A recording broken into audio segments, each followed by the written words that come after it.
እንኳን በደህና መጣችሁ።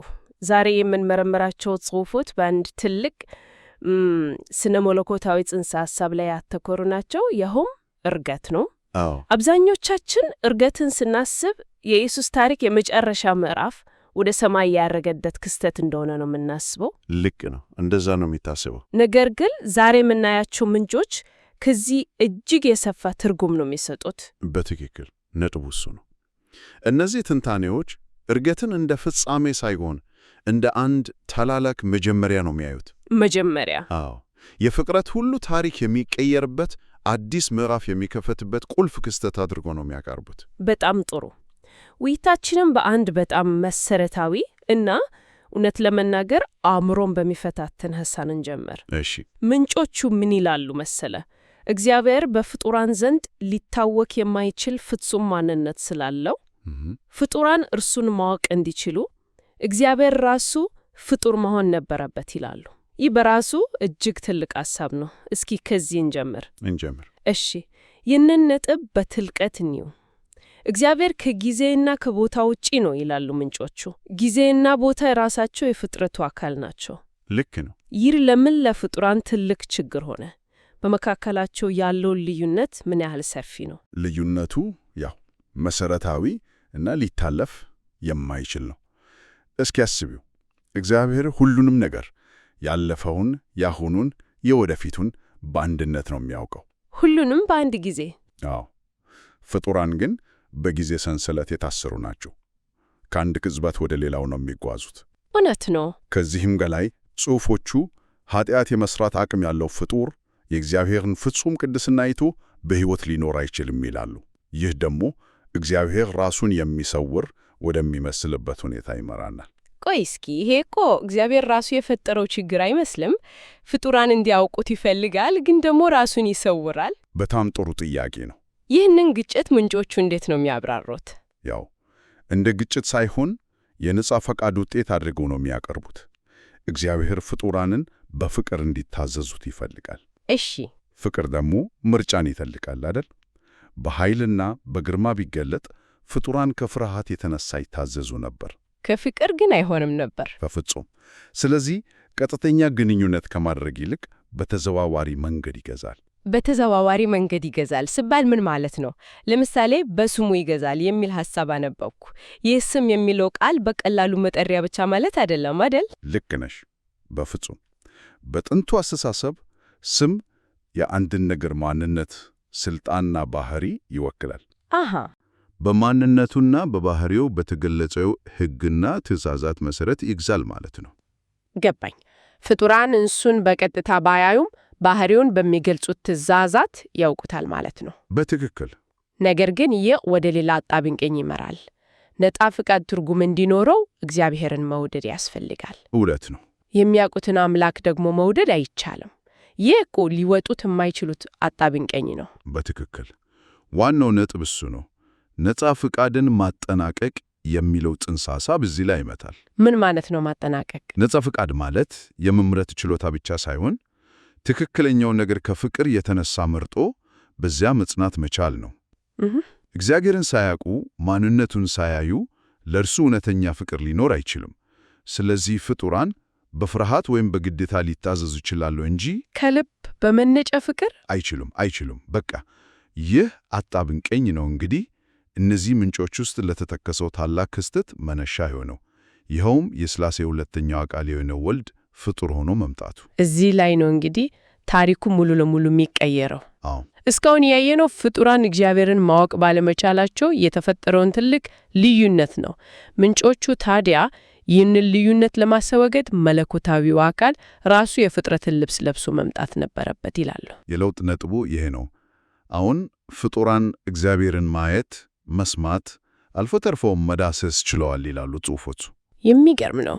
ወልድ ፍጡር በመሆኑ የእግዚአብሔርን ረቂቅ ባህሪ፣ ፍቅርና ፍትሕ በተጨባጭ በሚታይና በሚሰማ መንገድ አሳየ። ትእዛዛቱንም ፍጹም በሆነ መንገድ ጠበቀ ይላሉ። አዎ። እና ያ ደግሞ ትእዛዛቱ ሊጠበቁ የማይችሉ ከባድ ሸክሞች ሳይሆን የፍቅር መግለጫዎች መሆናቸውን አረጋገጠ። ፊልጵስዩስ ላይ ራሱን ባዶ አደረገ እና እስከ ሞት ድረስ ታዛዥ ሆነ የሚሉ በጣም ኃይለኛ ቃላት አሉ። ራሱን ባዶ አደረገ ማለት ምን ማለት ነው? መለኮታዊ ባህሪውን ተወ ማለት ነው? ይህ በሥነ መለኮት ውስጥ ብዙ ውይይት የሚደረግበት ነጥብ ነው። ምንጮቹ እንደሚጠቁሙት መለኮታዊ ማንነቱን ትቶ ሳይሆን መለኮታዊ መብቶችና ክብሩን በፈቃዱ ወደ ጎን በማድረግ ነው። ልክ አንድ ንጉሥ የንጉሥ ልብሱን አውልቆ ተራ ሰው መስሎ በሕዝቡ መካከል እንደሚኖር ሁሉ ገባኝ። ወልድም መለኮታዊ ክብሩን ሸፍኖ የሰው ልጅን ባህሪ ተላበሰ። ይህ የታዛዥነት ተግባር እስከ መስቀል ሞት ድረስ መዘለቁ ደግሞ የፍቅሩን ጥልቀት ያሳያል። ይህ ፍጹም ታዛዥነት ለምን ያህል ቁልፍ ሆነ? ከሞት መነሳት ውስጥ ከዚህ ጋር እንዴት ያያዛል? ምክንያቱም ሁለት ወሳኝ ነገሮችን አረጋግጧል።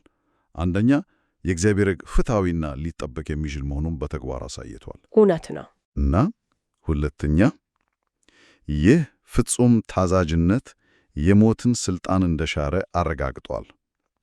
ከሙታን መነሳቱ ትእዛዛትን በተሳካ ሁኔታ እንደጠበቀ እና ሞትን ድል እንደነሳ ያረጋግጣል ይላሉ ጽሑፎቹ። እናም ይህ ድርጊቱ ጌታ መሲህ እና የፍጥረት ወራሽ መሆኑን ለመላው ፍጥረት በይፋ አወጀ ወይም አጸና። ይህ ነጥብ በጣም ወሳኝ ይመስለኛል። በዚያን ጊዜ ጌታ ሆነ ማለት ሳይሆን አይደለም፣ ጌትነቱ ለመላው ፍጥረት እንዲታይ በይፋ ታወጀ ማለት ነው። ልክ አንድ ንጉሥ ሲወለድ ጀምሮ ንጉሥ እንደሆነ፣ ነገር ግን በዘውድ ስነ ስርዓት ንግሥ ነው በይፋ እንደሚታወጅ አይነት ነገር ነው። በጣም ጥሩ ምሳሌ ነው። ልክ እንደና ነው።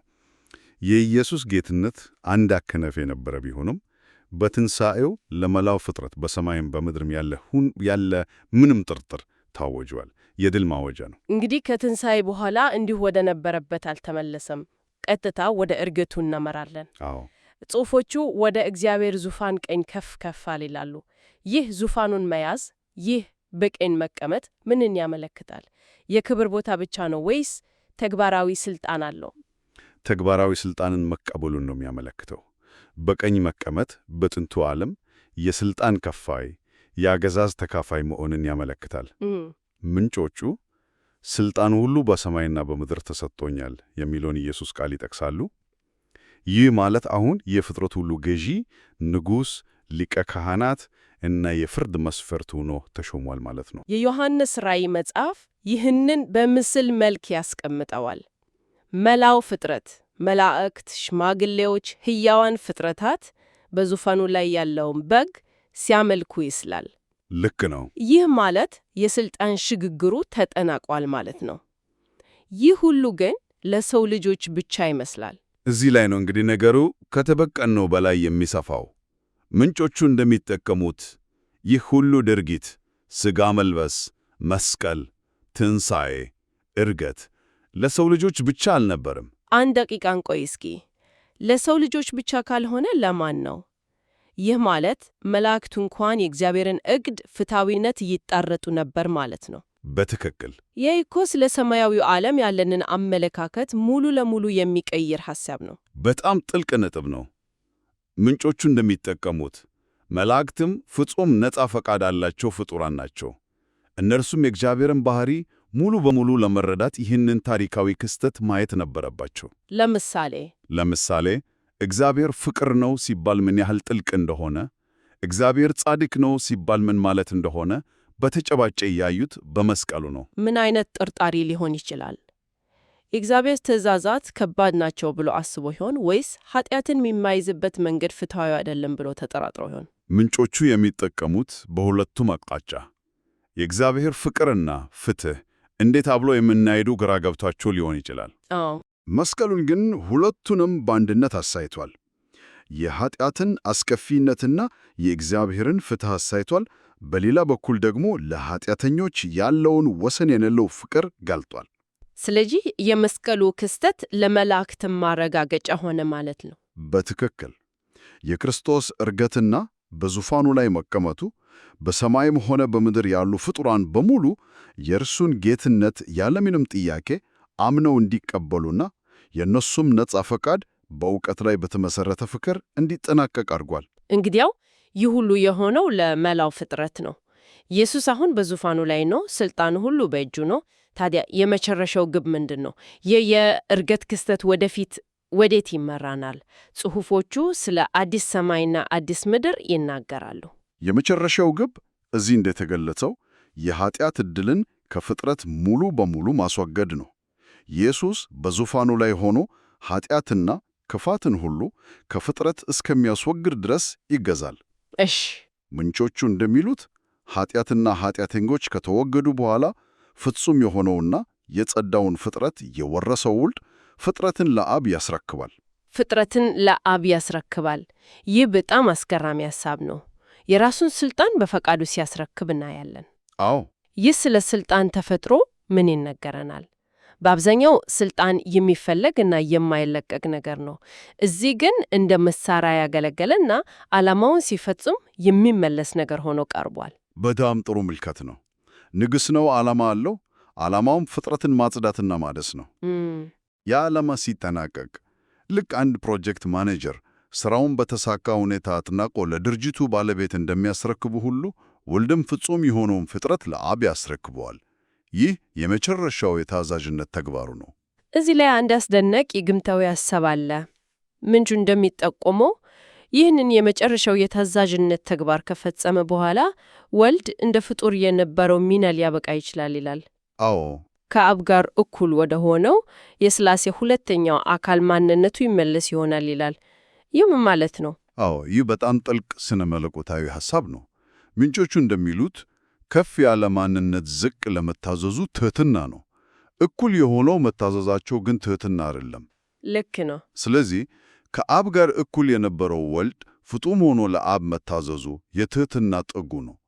ፍጥረትን የማጠናቀቁ ሥራ ሲፈጸም ያንን ዓላማ ለማሳካት የለበሰ የፍጡርነት ሚናም ሊያበቃ ይችላል የሚል ግምት ነው። ስለዚህ የፍጥረት ማጠናቀቂያ የሆነው ወልድ ፍጹም የሆነውን ፍጥረት ለአብ ሲያስረክም ነው። ልክ ነው። በዚህ ጊዜ ኃጢአት ከፍጥረት ሙሉ በሙሉ ይጠፋል። ፍጥሯንም ለዘላለም አይበድሉም፣ ለዘላለም ይኖራሉ። ፍጥረትም ይጠናቀቃል። ልክ እንደነ ነው። ያኔ እግዚአብሔር ሁሉ በሁሉ ይሆናል ይላሉ ጽሑፎቹ። በመካከላቸው ምንም አይነት መለያየት፣ አለማወቅ፣ ፍርሃት አይኖርም። ፍጹም የሆነው ዕውቀት፣ ፍጹም ፍቅርና ፍጹም አንድነት ይነግሳል። እንግዲህ ውይይታችንን ስናጠቃልል ከማይታወቅና ከተሰወረ አምላክ ጀምረን በመካከሉ በተፈጠረው ታላቅ ድራማ አልፈን እግዚአብሔር ሁሉ በሁሉ ወደሚሆንበት ፍጹም ፍጥረት ላይ ደርሰናል። አዎ። በመሃል ላይ ያለው ቁልፍ ክስተት እርገት ነው። ፍጡር በመሆን የእግዚአብሔርን ባህሪ በማሳየት እና ወደ ከፍተኛ ስልጣን በማድረግ በመካከላቸው የነበረውን ልዩነት ያስወገደው የኢየሱስ ማንነት ነው። አዎ። ማዕከላዊ መልእክት ዕውቀት ወደ ፍቅር፣ ፍቅር ወደ መታዘዝ፣ መታዘዝ ደግሞ ወደ ዘላለም ሕይወት ይመራል የሚለው ነው። እውነት ነው። ፍጡራን በራሳቸው ሊያውቁት የማይችሉትን የእግዚአብሔርን ማንነት ወልድ ፍጡር በመሆን ገለጸላቸው። ስለዚህ የወልድ ጉዞ ከሥጋ መልበስ እስከ እርገት ያንን ዕውቀት ለመላው ፍጥረት እንዲዳረስ አድርጓል። እርገቱ ስለዚህ መጨረሻ ሳይሆን የፍጻሜው መጀመሪያ ነው። በትክክል። ለመሆኑ የእግዚአብሔርን ባህሪ ለፍጥሮቱ ለመግለጥ ይህ ሁሉ ሰፊና ውስብስብ ሂደት ሥጋ መልበስ፣ መከራ መቅበል፣ መሞት፣ መነሳትና ማረግ አስፈላጊ ከነበረ እንደ ፍቅር እና ፍትሕ ያሉ ጽንሰ ሐሳቦች ከመለኮታዊ አንጻር ከሰው ልጆች ግንዛቤ እጅግ የላቀ ምን ያህል ጥልቀትና ውስብስብነት እንዳላቸው ምን ይጠቁመናል?